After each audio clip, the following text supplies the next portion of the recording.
vamos a continuar por eso, por el tema del tiempo. Pasa, el doctor Lasera va a presentar ya los ponentes que tenemos a continuación.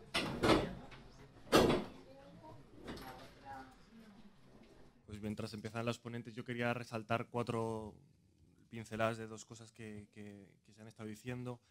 Creo que la comunicación en torno a lo que son las intervenciones terapéuticas es compleja porque también es cambiante, porque es difícil estar al día de toda la realidad y porque generalmente en el tiempo que se tiene, ya sea farmacéuticos, sanitarios, etcétera, a veces simplificamos demasiado esa información y eso es un boomerang que luego nos vuelve a la hora de simplificar.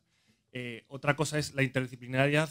Me venía a la mente el dibujo que se traía de los planetas, que orbitamos todos, pero muchas veces no nos relacionamos casi nada, ¿no? Yo creo que foros como este son muy ricos para ver que no somos tan raros los perros ni los gatos, ¿no? Y otro aspecto que también, sacando un poco más para afuera, que estamos centrando mucho en la individualidad, yo señalaría las barreras. Existen estructuras que facilitan o dificultan el acceso a medicamentos y que están demostradas científicamente que lo dificultan, ¿no? Como es la realidad que se puso en España el tema del copago, que está demostrado. Por ejemplo, una encuesta médico de atención primaria decían que el 20% de ellos contestaban que había modificado sustancialmente su manera de prescribir, o hasta un 25% de enfermos no la podían administrar, ¿no? Y como que yo creo que también es importante no perder de vista ese aspecto. Y bueno, pues sin más, voy a presentar al siguiente ponente. Si quieres pasar ya. Es Diego José Villalvillas, enfermero, fisioterapeuta, es investigador en el grupo de promoción de actividad física, también es miembro del Observatorio de la Estrategia NAOS y coordinador del grupo de trabajo actividad física y salud. Muchas gracias. Muchas gracias. Si me permitís, como tengo bastantes imágenes interactivas, voy a presentarlo desde aquí, no pasa nada. Y sí que es verdad que permitirme agradecer a Fundadex. Es un placer compartir esta jornada con vosotros, también a las Pixelcare y fundamentalmente por contar con el colectivo de enfermería y de fisioterapia.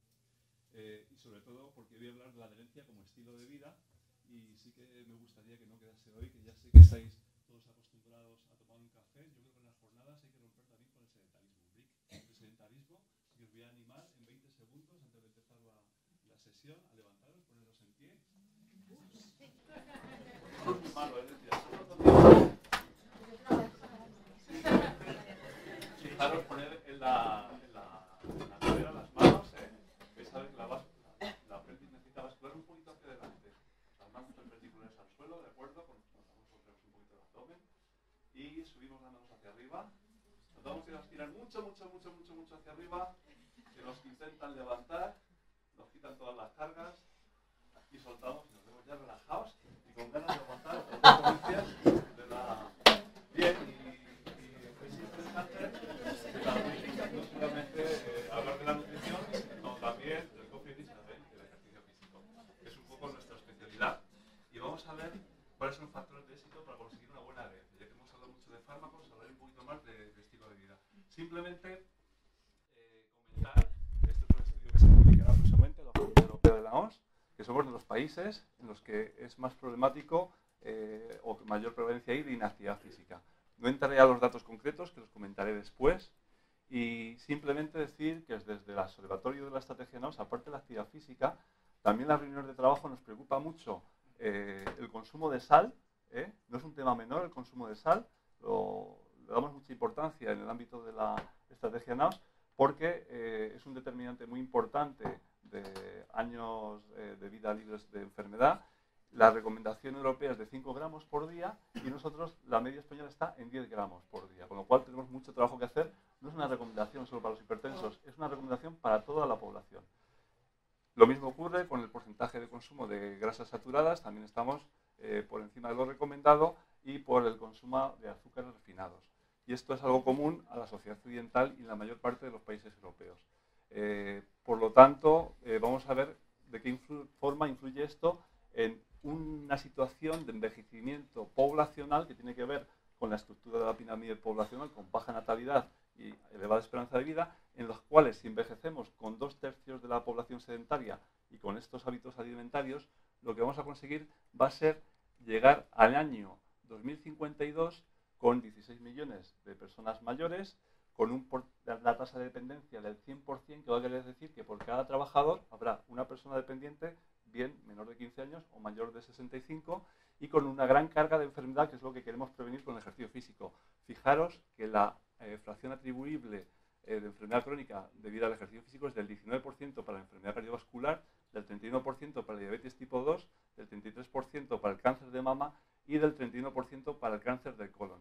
La OMS ya decía en el 2004 que esto seguramente la inactividad física sea el sexto factor de riesgo de mortalidad atribuible. Sin embargo, en este estudio que podéis ver aquí más abajo de Steve Blair, ya nos dicen que seguramente sea la primera causa como factor atribuible de mortalidad y el principal problema de salud pública del siglo XXI.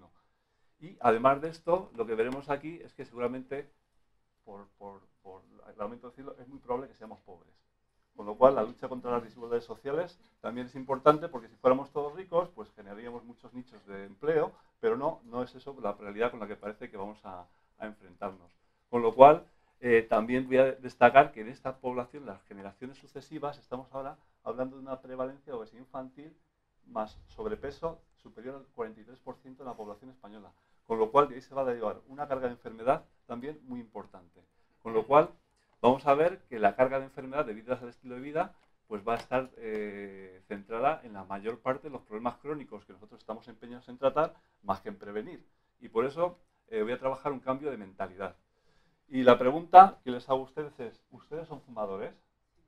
Muchos sabrán decirme categóricamente si lo son o no lo son. ¿Por qué? Porque tenemos un criterio claro para saber si somos fumadores o no. ¿Qué es lo que ocurre? Si yo les digo, ¿ustedes son sedentarios? Pues algunos tendrán criterio, otros no, y cuál será el criterio de cada uno. Y si además no tenemos el criterio, es decir, no tenemos conciencia de problemas de salud, tampoco tenemos percepción de riesgo, no tenemos percepción de estar en una bomba de relojería, ¿qué es lo que ocurre? Que no cambiamos la conducta. Y si tampoco tenemos percepción del beneficio del ejercicio físico, también cambiamos la conducta. Esto es algo común a todos los problemas de adherencia. Percepción del riesgo, percepción de beneficio. Entonces vamos a ver cómo manejamos esta situación. Una persona sedentaria habrá que dar un criterio. Entonces vamos a ver, y hablaré también de la estrategia de crónicos del Sistema Nacional de Salud.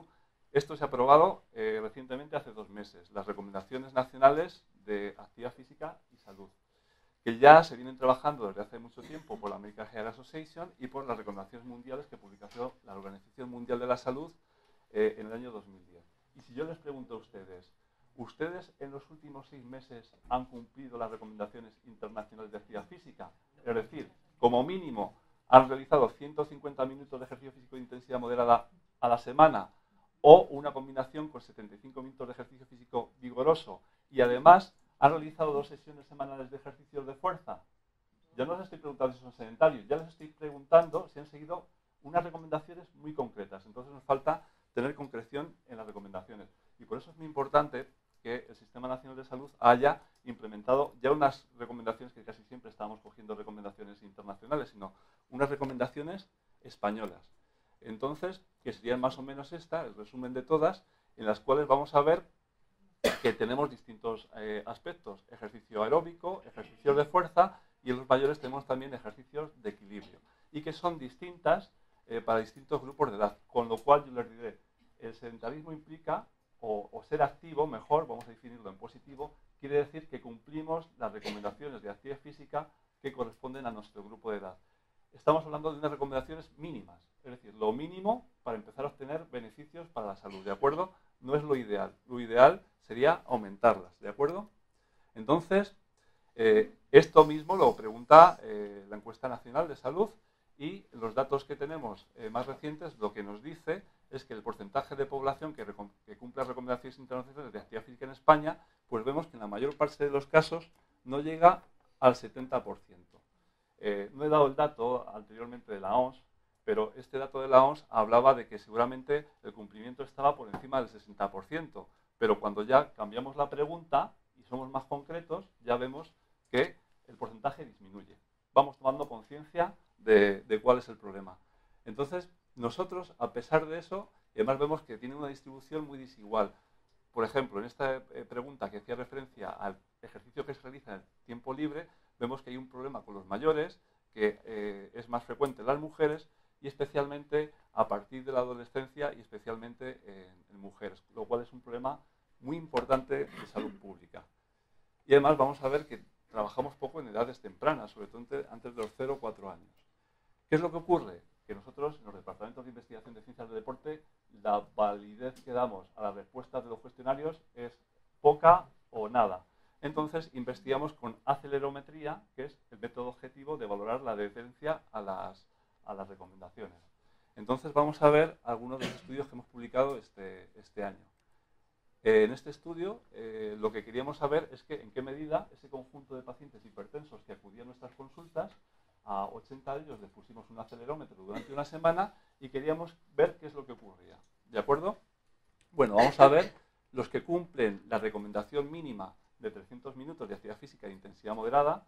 Quiere decir, intensidad moderada es aquella intensidad que normalmente la podemos establecer por porcentaje de frecuencia cardíaca, entre el 60 y el 80% de la frecuencia cardíaca máxima, o simplemente podemos decir que intensidad moderada es aquella que nos impide hacer, cuando hacemos ejercicio, nos supone alguna dificultad al hablar, o técnicamente que estamos trabajando entre 3 y 6 MET, o sencillamente que estamos sudando, aumentando la frecuencia cardíaca. Esa es la idea. Y vimos que, bueno, que sí que hay hasta un 59% que cumplen esas recomendaciones mínimas y otro 40% que no. Sin embargo, cuando preguntamos si cumplen las recomendaciones ideales, que sería realizar 300 minutos de actividad física o acumular 300 minutos a la semana, vemos que solamente el 5% cumplen la recomendación mínima. Es decir, que tenemos varias intervenciones que hacer. Una intervención sería de inicio para todas estas personas que no la cumplen. Otra intervención de refuerzo para aquellas que las cumplen, pero tendrían más beneficios si hiciesen más. Entonces, todos estos serían subsidiarios de recibir ese tipo de intervención. Y luego hay otra recomendación, que es la recomendación de los 10.000 pasos. La recomendación es realizar 10.000 pasos diarios y que al menos sean 15.000 de ellos pasos de intensidad moderada a la semana. 10.000 pasos al día, 15.000 pasos de intensidad moderada a la semana. Para que os hagáis una idea, la intensidad moderada en pasos se calcula cuando hacemos por encima de 100 pasos al minuto. Esos serían los conceptos. Ya vamos concretando para definir, ¿de acuerdo? Entonces, esto sería un poco la problemática, que no cumplimos las recomendaciones y sobre todo lo que hemos encontrado con las personas que realizaban los pasos es que no cumplían el criterio de intensidad, que fuese moderada, ¿de acuerdo?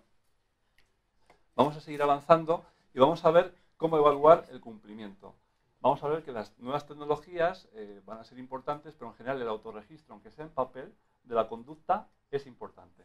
Autorregistros, y vamos a ver que vamos a disponer pues de distintas herramientas. Nosotros ahora trabajamos mucho con mayores, con podómetros, también tenemos pulsómetros con GPS, o estas pulseritas que son monitores de actividad, que en el fondo son acelerómetros adaptados a las situaciones del paciente. Los smartwatch nos van a dar otro tipo de prestaciones y luego tenemos otros que los deportistas pues solemos combinar más, que es pulsómetros que nos dan funciones GPS más monitores de actividad. Estas es el conjunto de herramientas que podemos tener para evaluar. Entonces vamos a ver en qué medida tiene sentido incorporar o utilizar en el sistema de salud todo este nuevo tipo de tecnologías. En primer lugar, orientar sobre cuál adquirir o cuál es más adecuado para el paciente. Esto solamente son pulseras de actividad, todas las que hay en el mercado, y tomar la decisión sobre cuál elegir es una decisión bastante difícil, y sobre todo cuando hablamos de compatibilidad entre distintos sistemas. Esto sería una parecida de este tipo, en el cual vamos a ver que nos van a informar de la zona clarita, que es las zonas que tenemos de sueño, descanso, actividad sedentaria, actividad ligera, intensa y moderada. Y nos van a permitir monitorizar nuestra relación al cumplimiento de las recomendaciones internacionales de actividad física. Y además, información de frecuencia cardíaca siempre que las coordinemos con la actividad física. Esto es un poco la situación que vamos a tener. Otras opciones que estamos trabajando ahora, este es uno de los proyectos en los que colaboramos, es favorecer redes sociales de adherencia a los cumplimientos a las recomendaciones. Y está, por ejemplo, BotWoman, es una aplicación que cualquiera os podéis descargar del Play Store, que os permite crear un equipo de entrenamiento o, sobre todo dirigido a mujeres, o encontrar chicas jóvenes o, en el caso de adolescentes, para entrenar con ellas, y además vienen con planes de ejercicio físico en vídeo. Eso serían posibilidades de las nuevas tecnologías. Es decir, que es un nuevo campo que tenemos que aprender a trabajar. Y sí que hay ya bibliografía que nos dicen que sirven para aumentar la autoestima, mejorar el feedback, aumentar la eficacia, aumentar la motivación y favorecer el incremento de la actividad física. Es decir, que vemos que pueden tener una labor. Una vez hecho esta introducción demasiado tecnológica, nos vamos a ir ya al abordaje más clásico, y sí que en las últimas revisiones de la Cochrane nos dice que hay muchas incertidumbres sobre la efectividad de los programas personalizados de ejercicio físico en atención primaria a largo plazo. Es decir, no está claro que haya una intervención, un consejo, una prescripción de ejercicio que vaya a permitir que estés toda la vida haciendo ejercicio. Eso, hoy por hoy, no está identificado. Entonces, cuando me plantearon en la estrategia NAOS crear un modelo de promoción de actividad física y salud aplicable a cualquier sistema de salud, pues me decidí poner, por mi afición, la pirámide de la estrategia NAOS sobre ruedas. Entonces, os voy a explicar en lo que consiste este esquema. Esta primera rueda nos habla de la entrevista motivacional y la segunda rueda de los estadios de cambio. Entonces, simplemente lo que queremos ver es que cuando no tenemos una evidencia a largo plazo de que una intervención es eficaz, pues lo que tenemos que empezar es por la repetición. Se me ha ido la señal, pero bueno, la repetición, y trabajar diversos elementos, como la relevancia que tiene el cumplimiento para el paciente, las resistencias o las barreras que le dificultan hacerlo, los riesgos específicos que tiene hacerlo o no hacerlo, las recompensas y los beneficios y los recursos. Esto sería el abordaje de todos los elementos que tendríamos en la entrevista motivacional. Y cada uno de ellos, si hablamos de recompensas específicamente de actividad física o de barreras, darían para una ponencia específica. Y después, los estados de cambio, los que nos van a facilitar va a ser poder valorar qué tipo de intervención es más adecuada en función del estadio que esté la persona. Os pondré el ejemplo con actividad física. Fundamentalmente, los precontemplativos, lo que no tienen ni en mente el hacer actividad física, pues bueno, se beneficiarán de planes de comunicación, campañas de sensibilización y el consejo sanitario, en el cual, además de darle información escrita y de una forma metodológicamente correcta, le ofrezcamos ayuda para acompañarles en el proceso. La situación de contemplación, en español somos contemplativo crónico, pues vamos a ver que ya tiene la idea clara, pero necesita un pequeño empujón y hay que trabajar con ellos aconsejándolos hasta llevarlos a la fase de preparación en la cual en el mes siguiente ya quieres cambiar tu conducta. Y en esa situación de pasar de la preparación a la acción, pues tiene sentido la prescripción de ejercicio, el plan de cuidados y el reconocimiento médico. Os podría haber aportado mucha prescripción de ejercicio y muchos estudios que nos dicen que cuando la prescripción de ejercicio físico se realiza por un profesional entrenado, se establecen metas a corto y a largo plazo, se consensúan los objetivos con el paciente, se da la información por escrito, se plantean autorregistros, se plantean consultas de seguimiento, el refuerzo telefónico, también nosotros estamos haciendo la prescripción por vídeo, pues aumenta hasta, en algunos casos, el estudio PEPA de la SENFIT hablaba hasta de un 29% la adherencia, cuando habitualmente el consejo estamos hablando del 5%. Tiene sentido incluir planes de cuidados que no aborden la adherencia como algo estanco, sino el conjunto de cambios que tenemos que hacer en nuestro estilo de vida y no solamente lo referente a los cambios, al ejercicio físico, o a la sal, o a las grasas saturadas, o a los azúcares refinados. Y después, una de nuestras actividades favoritas es que para mantenernos necesitamos refuerzo social, actividades comunitarias, educación grupal y en la medida en que socializamos en nuestra familia y en nuestra comunidad estos cambios, es más probable que permanezcamos en la conducta de adherencia. También ha salido antes un tema muy interesante que es la adherencia selectiva. La adherencia selectiva quiere decir que yo puedo estar en una fase de contemplación, por ejemplo, respecto al ejercicio de fuerza, pero estar en una fase de adherencia respecto al ejercicio aeróbico. Igualmente puede suceder que esté en una situación de contemplación respecto al fármaco de la vitamina D y el calcio, y sin embargo que considere más necesario el tomar una estatina por mi problema de salud. Hay que analizar el problema de la adherencia por cada uno de los ítems, respecto a la sal, respecto a los consumos de grasas saturadas, respecto a cualquier recomendación, habría que analizar en qué situación se posiciona la persona. Y ahí nos daría el conjunto de la estrategia a seguir.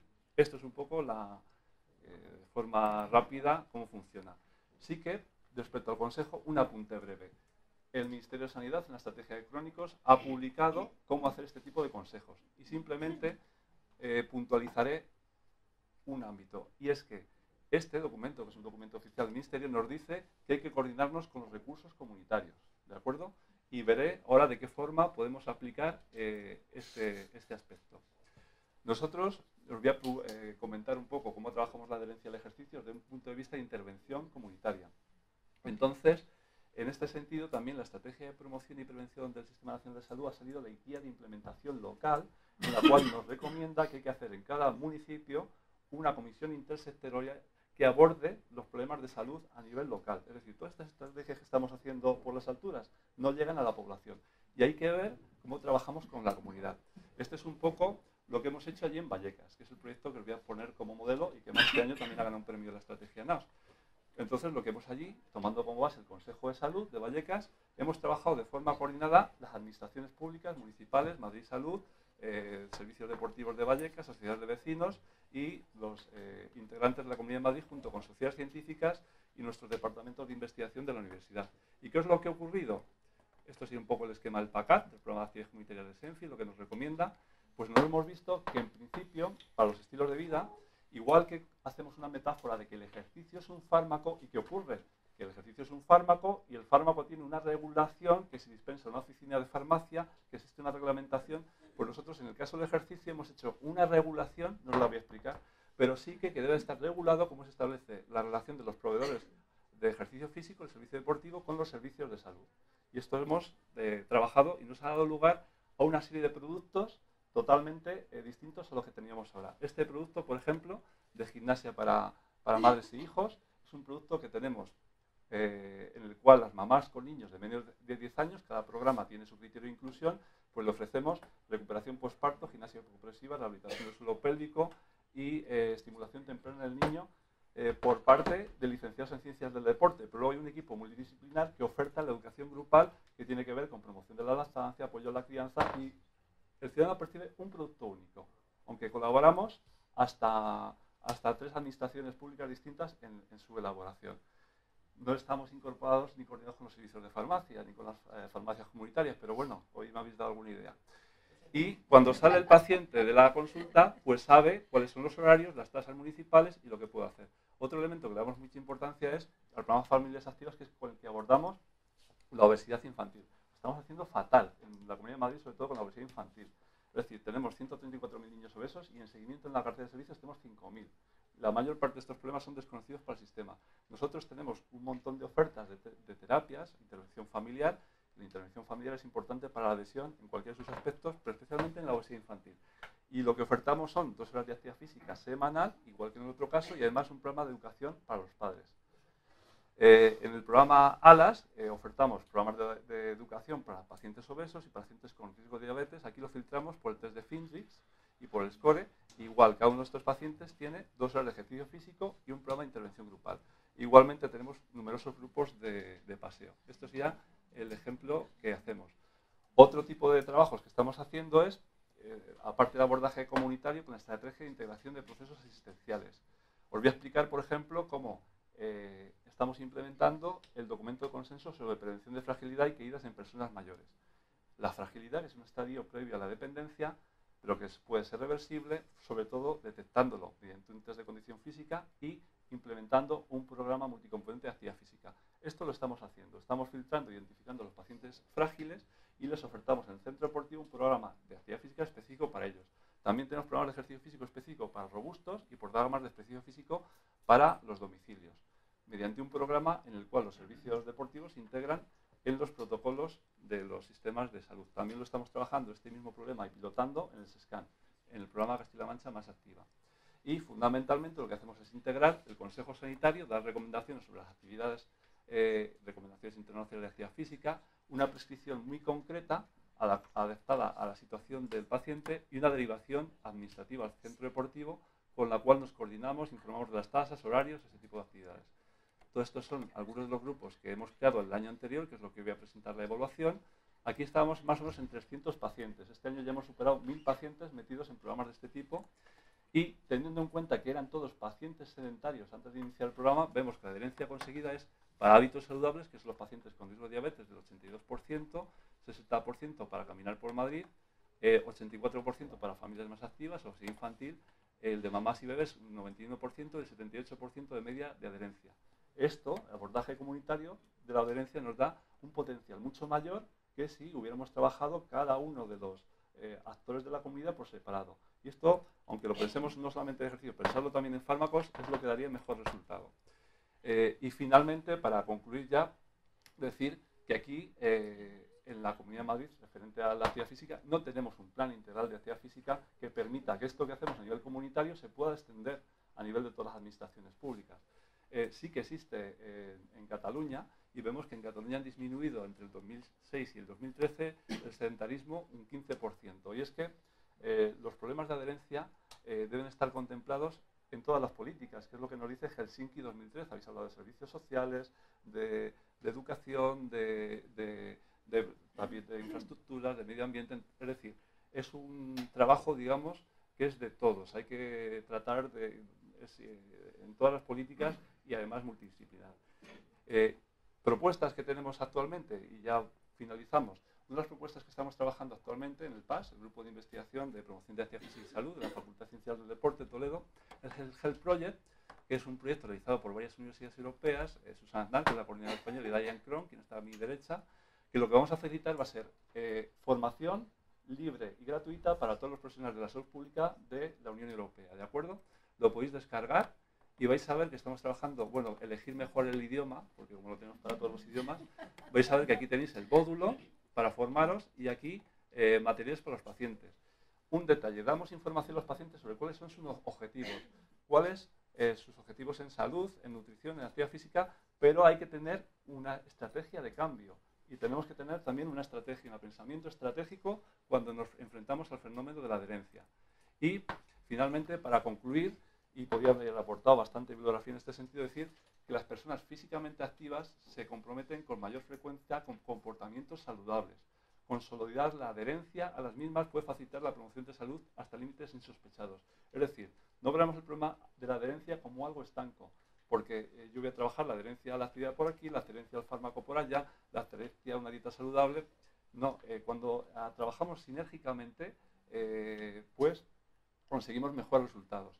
¿Qué demandamos nosotros? No solo demandamos, como existe en Cataluña, un plan integral, sobre todo de fomento de la actividad física, que coordina a todas las administraciones públicas. No solo lo demandamos, sino que se lo hemos mandado a Ana Miquel, a nuestra gerente, se lo hemos puesto a la mesa, qué es lo que queremos hacer y cómo se hace.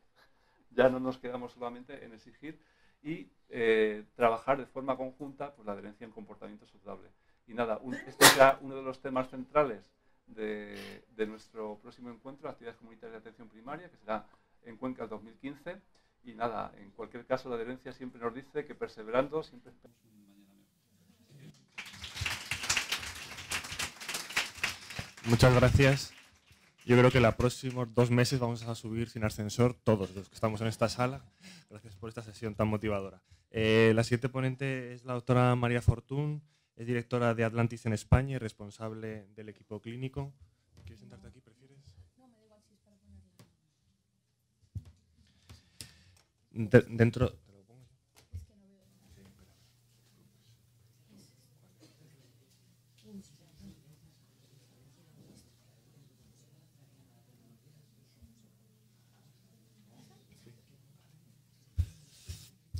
Ha trabajado en numerosas patologías, hipertensión, obesidad infantil, diabetes. Últimamente está desarrollando programas de apoyo a pacientes crónicos para mejorar su adherencia y esperamos que, si quieres sentarte, yo... No, creo que aguanto cuarto de hora.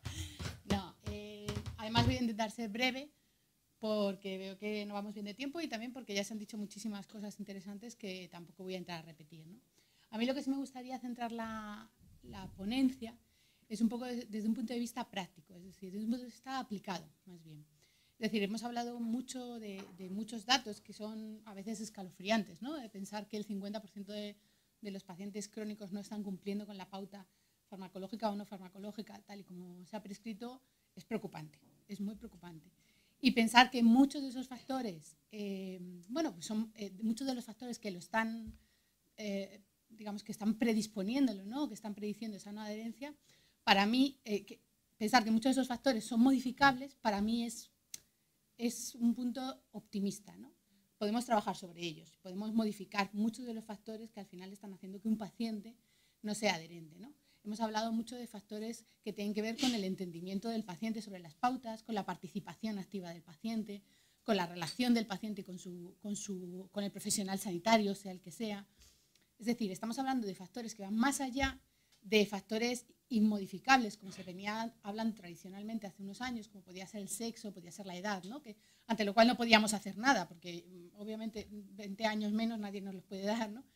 Pero sí podemos trabajar sobre todos estos otros factores. Y yo quería, bueno, pues como la ponencia al final se llama ¿qué factores son los factores, digamos, que nos van a ayudar a predecir el éxito, ¿no? En la mejora de la adherencia? Quería enfocar la ponencia desde un punto de vista pues bastante aplicado, ¿vale? Y para ello, pues sí, fenomenal.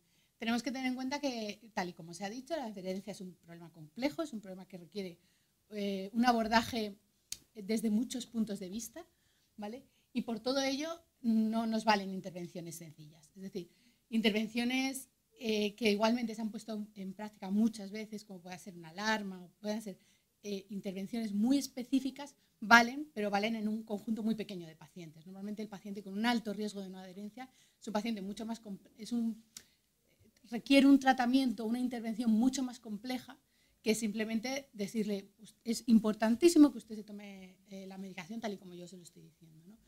¿Y qué quiere decir que sea más compleja? Y los datos cada vez nos apoyan más en esto y las revisiones, las últimas revisiones cada día nos dan más evidencia sobre esto, ¿no? ¿Qué quiere decir que una intervención sea una intervención compleja? Bueno, hablamos de intervenciones que sean multicomponentes, es decir, que trabajemos la adherencia desde todos sus componentes. Hablamos del entorno del paciente, hablamos del propio paciente, hablamos del propio médico, hablamos del propio enfermero, hablamos de todos los componentes que están alrededor de una patología, hablamos de la patología en sí misma, ¿vale? No se puede meter en un saco a todos los pacientes, hay ya todas las patologías. Que sea compleja implica que sea multicanal también, es decir, todo lo que nosotros podamos apoyar desde diversos canales es mucho más enriquecedor que simplemente un canal. Y con canales me estoy refiriendo, por ejemplo, el propio discurso verbal del profesional sanitario, pero canales complementarios, ¿no? Como es información adicional escrita que el paciente puede ir procesando, como son dispositivos que nos estaba comentando el compañero que ayudan a un paciente y que le dan feedback sobre cuál está siendo su propia ejecución, ¿no? en la conducta que me han pedido que haga, ya sea la toma de un fármaco o ya sea la puesta en marcha de un estilo de vida, ¿vale? Y por supuesto multiprofesional. Eso, ahí ahora como voy a incidir un poco más y además ya se ha hablado mucho, tampoco me extiendo, ¿vale? Más. Entonces, ¿qué punto? Hay muchos puntos de éxito, ¿no? Hay muchos factores de éxito para trabajar la adherencia, pero yo aquí voy a resumir los que tanto la evidencia como un poco la experiencia y la práctica nos dicen que son fundamentales y sobre todo en los que nosotros podemos influir, ¿no? Desde un punto de vista de profesionales sanitarios. Hay otros factores de adherencia en los que se nos escapan porque al final pues nuestras manos tienen un límite y son dos, ¿no? Uno es trabajar desde un punto de vista multidisciplinar siempre. Otro es, por supuesto, trabajar sobre la motivación del paciente. Aquí tenemos un papel fundamental y ahora hablaremos de él, aunque ha empezado hablando ya mi compañero. Asegurar una comunicación de calidad entre el paciente y el profesional sanitario. No perder de vista el tema del apoyo social del paciente, cómo es la red social que tiene el paciente. Y minimizar en lo máximo que podamos nosotros la pauta que estamos recomendando al impacto en su calidad de vida, es decir, minimizar ese impacto. Cuando hablo de trabajo multidisciplinar, hemos hablado muchísimo de trabajo multidisciplinar, ¿no? Y otra. Vale, hemos hablado muchísimo. Pero al final es que realmente si no trabajamos todos en equipo, esto no tira para adelante. Es obvio, ¿no? Son muchos los agentes que están metidos. Antonio, me faltan también las asociaciones. Son muchos los agentes que estamos todos involucrados en el cuidado del paciente, incluso el propio paciente, que de hecho a mí no me gusta ponerlo en el centro, sino me gusta más ponerlo como un agente más, en realidad, ¿no? Pero bueno, es por cuestión más de vista que otra cosa, ¿vale? Y que todos, en cada uno en su esfera, debemos trabajar en un punto común, ¿vale? ¿Qué implica esto? Esto implica muchos puntos. Implica, en primer lugar, Lo que no implica, desde luego, es que cada uno dé el mensaje que en su campo puede dar. Lo que implica es que tenemos que dar un mensaje que sea unificado, ¿vale? Y que sea coherente unos con otros. Alguien antes estaba hablando precisamente de eso, ¿no? El paciente como una pelota, el paciente que entra que toma contacto con un profesional, normalmente en primer lugar el médico, le dice una cosa, llega su enfermera, le cuenta otra, o le cuenta lo mismo pero con modificaciones, llega a la farmacia, le cuenta lo mismo pero le dice, mira, pero esto va a ser un lío para ti, quítale una pastilla o ponle otra. ¿Vale? Y al final lo que encuentra el paciente es a quién hago caso, ¿no? ¿Qué es lo que tengo que hacer? Por lo tanto, el mensaje debe ser unificado. Los beneficios que se recalquen sobre la conducta que se le está pidiendo también deben ser unificados y siempre tienen que tener una coherencia entre ellos, es decir, sin contradicciones, a ser posible. Esto, por supuesto, lo que nos lleva es a que la comunicación interprofesional tiene que ser continua, ¿vale? Y eso implica pues, hacer muchos más eventos como este, hacer muchas más sesiones clínicas, estar en continuo contacto unos profesionales con otros para poder tratar cada paciente de manera individual. Cuando hablamos de adherencia, como decíamos antes, hablamos de adherencia individual. Cada paciente tiene unos factores personales que le están, bueno, que le están haciendo que sea más o menos adherente, ¿no? Y que no tiene nada que ver con el paciente que tengo después. Por lo tanto, el abordaje del paciente debe ser individual y ese equipo multidisciplinar debe trabajar solo para ese paciente. Ajustar el mensaje en el campo de acción de cada profesional. Como decía, cada uno tenemos una serie de competencias y cada uno desde nuestra experiencia profesional, ¿no? Y desde nuestra especialidad debemos, digamos, apoyar el mensaje que el otro profesional ha dado desde su otro campo. Siempre dar, bueno, por supuesto, información precisa, pero sobre todo en el momento adecuado. El paciente no siempre necesita toda la información en el primer momento. De hecho, normalmente no la necesita en un primer momento. Cuando un paciente recibe el diagnóstico y el tratamiento o el cambio de estilo de vida que tiene que seguir, normalmente está bajo un impacto emocional importante, porque le acaban de diagnosticar, vamos, en el cual lo que no está filtrando en realidad lo que le estamos diciendo, con lo cual tener la sensibilidad de captar cuál es el momento adecuado para decirlo y quién debe decirlo es importante. Y que el mensaje siempre sea realista. Por todo ello, bueno, pues hablaba antes de la motivación del paciente, hemos empezado antes hablando un poco de esto y es fundamental, ¿no? Un paciente que esté motivado. Cuando hablamos de motivación, lo que estamos hablando en realidad es de todos esos procesos que, digamos, que están guiando una conducta de un paciente. Y son procesos que en muchas ocasiones son procesos conscientes, estamos hablando de motivación reflexiva, ¿no? Son procesos en los cuales se guían por metas, yo tengo un objetivo claro y le quiero conseguir, ¿no? Y si mi objetivo es correr la maratón, pues yo seguiré, bueno, entrenaré de una determinada manera, con unas pautas, etc. Es decir, es consciente, tiene objetivos claros y guío todas mis acciones hasta el objetivo final de una manera voluntaria, ¿vale? Y luego tenemos la motivación más automática, que antes hablabais también de cómo una rutina se engancha con otra rutina, ¿no? Eso es la motivación automática. En una motivación automática yo no gasto tanta energía en pensar, tengo que hacer ejercicio. Simplemente el ejercicio está inmerso en mi rutina diaria y una cosa conlleva a la otra, ¿no? Eso es lo ideal, pero en realidad es lo que menos se da o se da ya cuando pasa mucho tiempo. ¿Cómo podemos nosotros influir y generar esta motivación? Ambas dos, porque normalmente en las conductas de salud la motivación reflexiva es importantísima, porque el paciente tiene muy claro cuál es el objetivo a donde quiere llegar o muy probablemente al mes haya abandonado, ¿no? ¿Cómo podemos influir? Pues lo primero de todo es diferenciar entre otros dos conceptos que son, que son la motivación externa y la motivación interna. Nosotros podemos hacer las cosas por dos motivos, ¿no? Una, porque nos dicen que hay que hacerlo, que funciona, pero funciona más en organizaciones jerárquicas donde bueno, pues la motivación es otro tipo de motivación, una motivación más externa, o porque yo estoy convencido de que debo hacerlo. Las dos funcionan, pero cuando estamos hablando de salud, la motivación externa en realidad funciona solo a corto plazo, no funciona a largo plazo. ¿Qué es lo que funciona a largo plazo? Cuando, pese a que a mí al principio me va a costar mucho, yo tengo muy claro en el fondo qué es lo que quiero conseguir a largo plazo, ¿vale? ¿Por qué se genera una conducta? ¿Por qué se genera una conducta? ¿Por qué mantenemos una conducta en el tiempo? Si os dais cuenta, es mucho más fácil, en la mayoría de las ocasiones, de mantener, digamos, una conducta no saludable en una persona, ¿vale? O una conducta, bueno, vamos a poner comer chocolate porque es muy fácil, ¿no? porque a corto plazo nos da una gratificación increíble, ¿no? Nos encanta, está buenísimo. Pero es que a largo plazo además se sigue manteniendo, y me apetece más, y quiero más, y más, y más, y nunca tengo sensaciones aversivas con esa conducta, ¿vale? Por lo tanto, porque las conductas se mantienen y se originan, porque tenemos consecuencias buenas de ellas. Sin embargo, eso en general. Sin embargo, si nos fijamos en la salud no pasa eso. Normalmente cuando una persona tiene que generar un cambio en su pauta de estilo de vida diaria, ya sea incorporar una medicación, ya sea incorporar una dieta específica, ya sea cambiar su ritmo de vida laboral, por ejemplo, o su rol familiar por las sesiones de quimioterapia, ¿vale?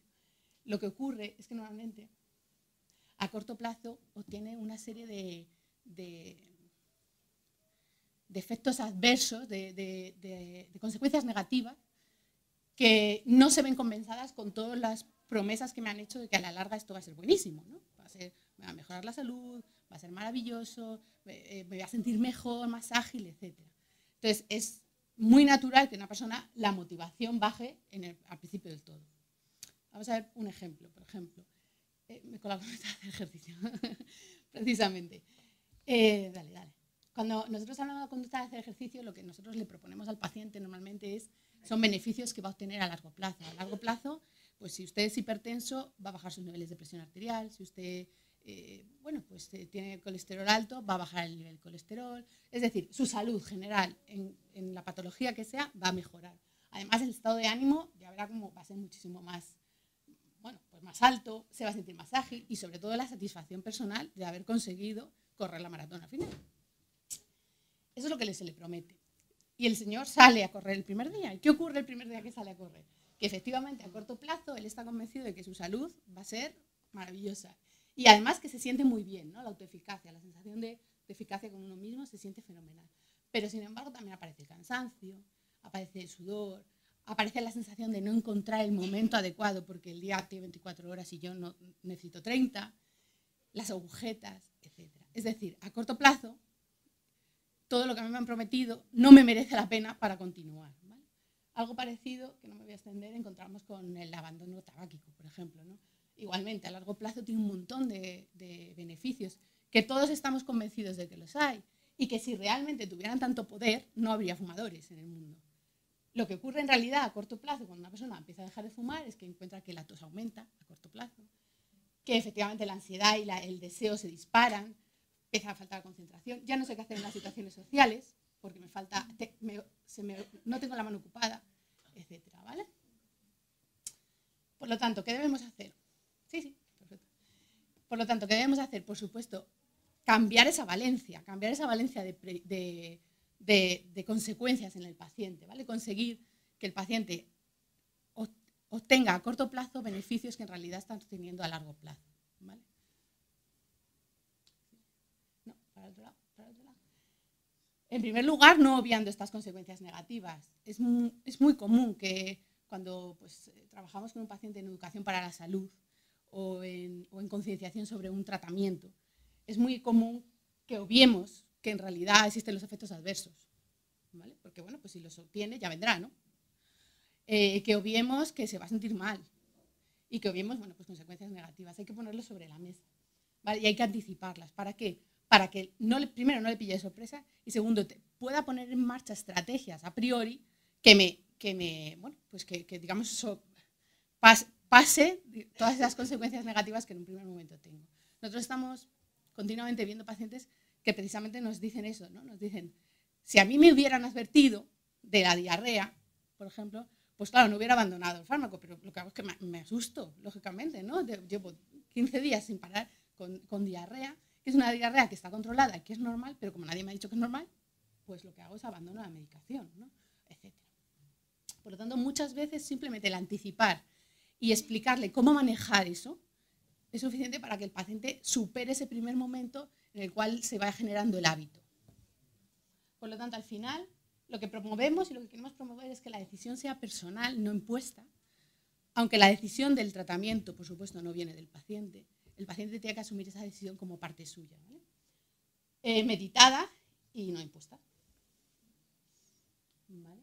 Tiene que merecerle la pena, decíamos antes, debe ser su propia decisión y con sus propios motivos, ¿vale? No para todo el mundo que me mejore la salud es un motivo suficiente como para cambiar mi estilo de vida. Es decir, a mí me da tanto beneficio comerme una onza de chocolate al día que sinceramente la obesidad me da igual. Y eso lo encontramos a diario. Entonces, no deben ser nuestros motivos como profesionales sanitarios, deben ser sus motivos como paciente, ¿no? Y ahí tiene que encontrarlos. Y encajar, por supuesto, en su estilo de vida. No sé quién, antes hablabais del tema del desayuno asociado a la pastilla. Y justo iba a poner el mismo ejemplo aquí porque yo también lo he visto, tanto ese como el de los turnos, las personas que trabajan a turnos, ¿no? Pautamos, muchas veces se pautan unas recomendaciones y no se tiene en cuenta cuál es la vida de un paciente que viaja 3 días a la semana todas las semanas, por ejemplo, también lo hemos encontrado mucho. Al no tenerlo en cuenta es imposible, o para él es muy complicado mantener lo que le estamos diciendo. Entonces hay que preverlo previamente. No quiero decir que haya que cambiar la pauta, así no se puede. Lo que quiero decir es que hay que preverlo e intentar ajustar bien o darle las pautas o advertirlo o simplemente tenerlo en cuenta, ¿vale? Y todo esto, por supuesto, nos lleva a que si la comunicación no es buena, esto es muy complicado de mantener, ¿vale? Sabemos, por supuesto, la comunicación entre el profesional y el paciente es un predictor de adherencia muy, muy fuerte. Bueno, la negociación, un poco el tener en cuenta de sus creencias y cómo está, qué es lo que en realidad está pensando y no lo que nos está diciendo, eso es importante. Para ello es necesario mantener una buena alianza. Cuando hablamos de alianza, ¿qué hablamos? Hablamos de tomar las decisiones de manera conjunta. Y aquí hago alusión un poco a lo que estaba hablando antes Antonio, ¿no? Cuando se cambia un fármaco muchas veces que tiene diferentes formas, aunque el principio activo sea igual, diferentes formas, diferentes posologías, al paciente se le hace un lío, ¿no? Es muy importante, en caso de ser necesario cambiar esa pauta, porque lo sea, hacerle partícipe de esa decisión, explicarlo, hacerle parte, vamos, de ella. ¿Vale? Pedir la confirmación, es decir, de todo lo que hemos hablado, ¿qué es lo que ha entendido? Solamente podemos saber si lo ha entendido o no si preguntamos, si no, no podemos saber, ¿no? Normalmente los datos lo que nos dicen es que el paciente sale a la consulta con el 50% de la información que le hemos dado nosotros. Y ajustar mucho el lenguaje. Y cuando habla de lenguaje, igual no solamente es el lenguaje, sino el contenido. Es decir, el contenido a lo que el paciente está preparado para oír, ¿vale? O quiere y decide oír. Empatía, por supuesto, empatía entendida como mucho más allá de saber, de pensar, de entender al otro, ¿no? Entendida como tener la capacidad de sentir lo que está sintiendo el otro. Es decir, de si el otro tiene si el paciente en este caso, en realidad lo que está pensando, esta dieta que está escrita en este papel que me están dando, yo soy incapaz de seguirla porque no tengo tiempo para cocinar, por ejemplo, tenemos que poder ponernos en ese lugar. Quiero decir, en este caso lo que no vale de nada es decirle, bueno, pues encuentre el tiempo, porque es que no lo va a tener. Entonces vamos a intentar buscar qué alternativas encontramos con el paciente. Hacerse cargo de todas esas barreras, lo que decía, no negarlas, sino aceptarlas y ponerlas sobre la mesa. Y por supuesto, ser cercano, pero ser siempre firme.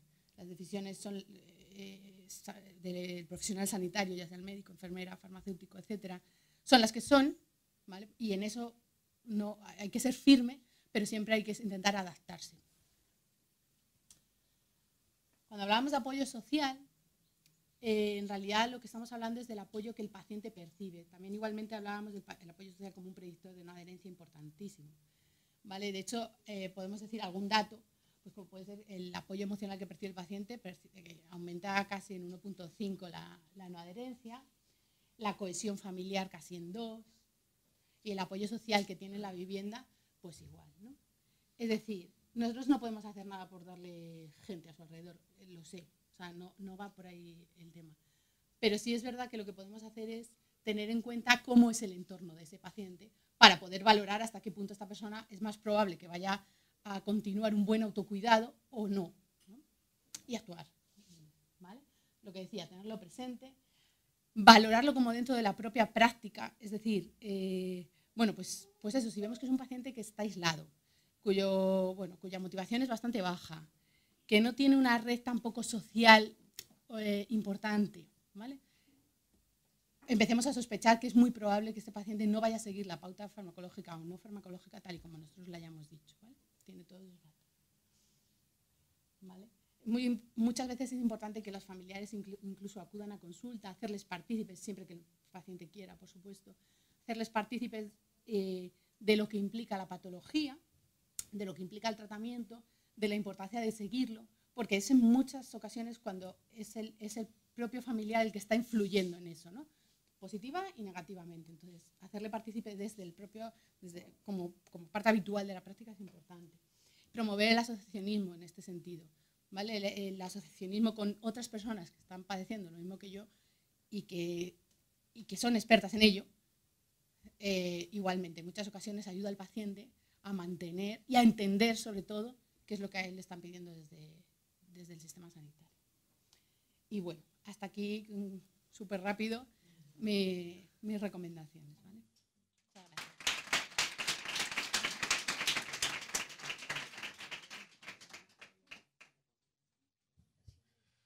Muchas gracias. ¿Alguna pregunta? Si la hay, si es breve, gracias.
A raíz justo de lo que comentas, cuando yo comenté el tema del copago, siento que hay una serie de estructuras, una serie de barreras que enmarcan todo esto, que si no lo vemos, o sea, el tema de los genéricos que se ha comentado, cambiar medicación, que bueno, desde el punto de vista más estructural es muy interesante, pero que cambie cada vez que pueda ir a la farmacia, se cambia de un genérico que marca X normón, son todos de la misma caja, hay muchas cosas que dificultan.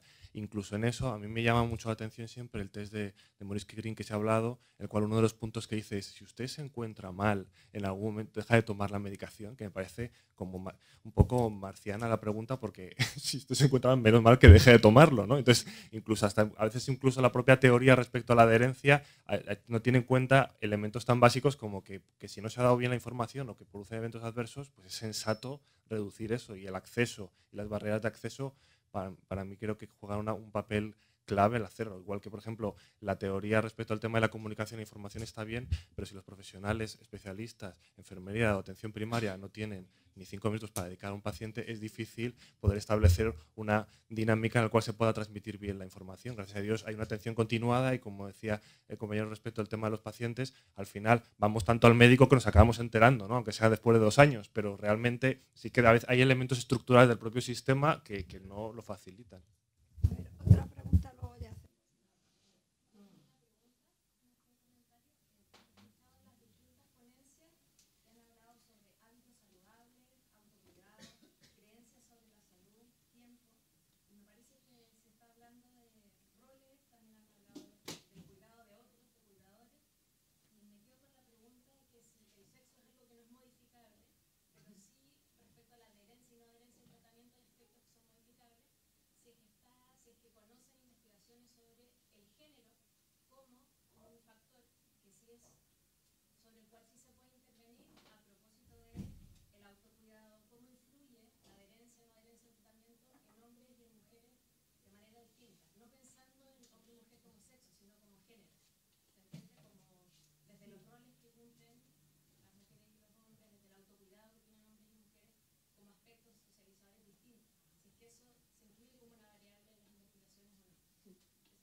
Sí, sí.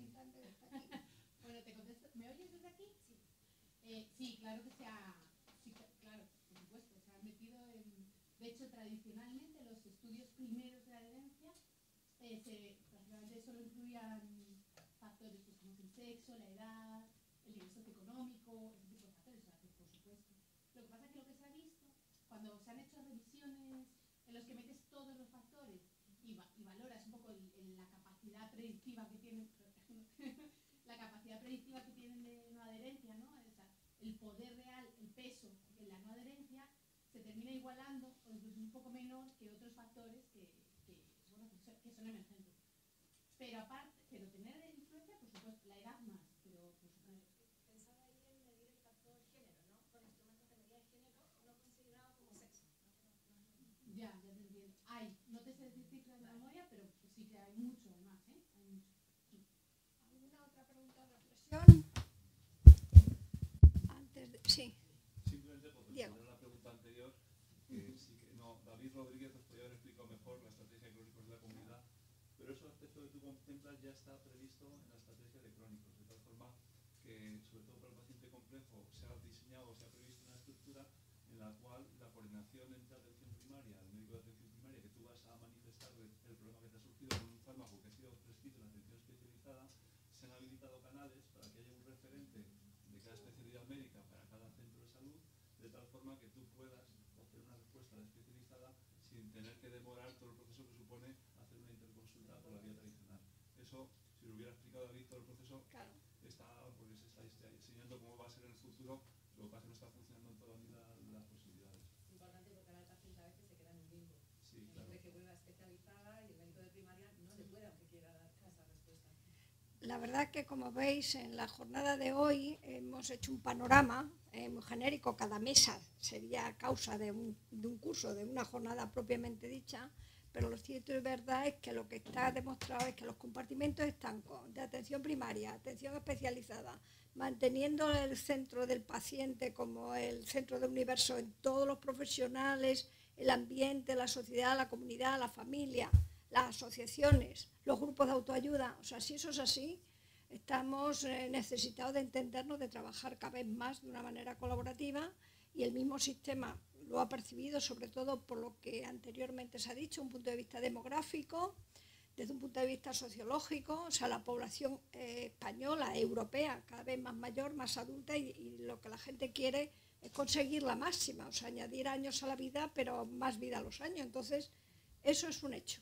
Por lo tanto, significa crear lo que en crónicos ya está la gestora y el gestor de recursos, la enfermera, enfermero, entrenador, que al fin y al cabo son educadores para la salud, y hacer copartícipe como agente de salud a muchos más profesionales que lo que hasta ahora mismo se estaba haciendo. O sea, bienvenido sea que empezamos a analizar la problemática, porque si no lo hacemos, entonces cuando no tenemos alternativa ni resolución de problemas, pero esto estamos en los primeros albores del entendimiento, quiere decir, y sobre todo de algo que también Diego abundó ahí en su comunicación. O sea, cuando la Organización Mundial de Salud empieza a través de los congresos mundiales de hacer que la sociedad instrumentalizada como un sistema sanitario se apoya en la sociedad organizada, quiere decir asociaciones, empresas, universidades, podemos realmente entender el concepto de salud que ya hace más de 50 años se dijo. Y si no vamos en ese camino conjuntamente, no avanzamos porque tenemos una mayor longevidad, pero la gente quiere en esa longevidad ganar vida en esos años. No patología, no dependencia, no exclusión. Y en ese asunto estamos todos en el mismo barco, está clarísimo. Así que yo felicito a nuestros amigos que nos han provocado el decir, venga, Fundades con Atlantis, vamos a caminar juntos, y yo creo que en este camino vamos a encontrar, como habéis visto, muchísima gente que está pensando lo mismo. Si muchas veces decir, vamos a unir los esfuerzos y a seguir caminando juntos, porque es verdad que hay muchos profesionales de distintos sectores que están trabajando en el ámbito de la salud, que no podemos mantener los compartimentos estancos, porque si no, a la larga seguimos con el sufrimiento de las personas de una manera aislada, y los consejos no llegan a donde tienen que llegar, y no tenemos tantas personas como están bien formadas en las universidades, en las escuelas, en los centros, y lo que la compañera lanzaba además con investigadores y a investigadoras con perspectiva de género, no ya con la diferenciación de sexo, que estadísticamente lo podemos dar, sino como queremos un cambio cultural en el aspecto de la salud con la perspectiva de hombres y de mujeres, pero desde un punto de vista cultural. Así que yo muy agradecida de todos los colaboradores y colaboradoras que hemos tenido hoy y como dice la película, ¿no? Esto es el comienzo de una larga amistad. Así que buenos días y yo creo que nos merecemos la comida.